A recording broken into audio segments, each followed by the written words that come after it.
Now, I did find the secret, and it was simply sit down, decide what you want, write it on a card, carry the card in your pocket, and read it as often as possible every day. Now, keep in mind, I was earning $4,000, I owed $6,000. I was sitting in a fire hall at the time, and I wrote on the card that I was going to have in my possession by New Year's Day of 1970, $25,000. Now, I wrote that on the card in 1960. You know, the idea of having $25,000, it was sort of a fantasy. I don't think there was $25,000 in the whole fire hall at the time. Now, I wrote that in the card in 1960. Keep in mind, I gave myself a decade to pull this deal off. I really didn't believe it was going to happen. But I found out a couple of things. I found if you write a lie on a card and you read it often enough, you're going to start to believe it. And you know, William James, back around the turn of the century, he said, believe, and your belief will actually create the fact. Well, I did what he suggested. I read this card every day. I'd carry it around and I'd just keep reading it. And one day, one of the guys in the fire hall got a hold of it, and they pulled the card away and they passed it all around. Everybody started to laugh. Proctor's going to get rich. I had a chap in a seminar the other day that he said the same thing had happened to him. He was in a seminar and he got one of these gold cards, and they passed it around at work, and he said, everybody laughed at me, but he said, I'm winning.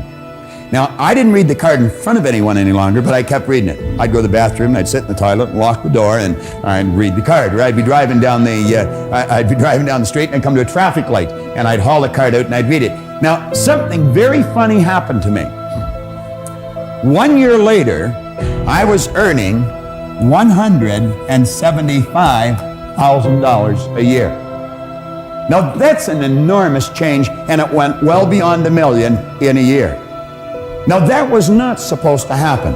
See, everything I'd been taught since I was a little boy indicated that if you don't go to school, you can't win. If you don't have business experience, you can't win.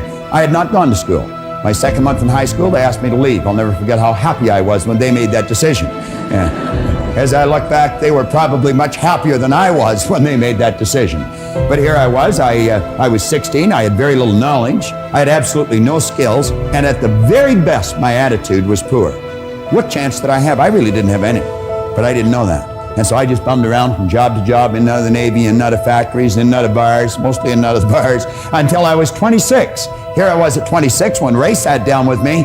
I had very little knowledge, absolutely no skills, and my attitude had not improved greatly. But he introduced me to this idea, and I found that it doesn't matter what's happened in the past. You may not have a colorful background, and maybe you have. You may not have a lot of formal education, and maybe you have. But it really doesn't matter. If you've got a goal and you're willing to stick to it and study the laws, you're going to find out that you can win.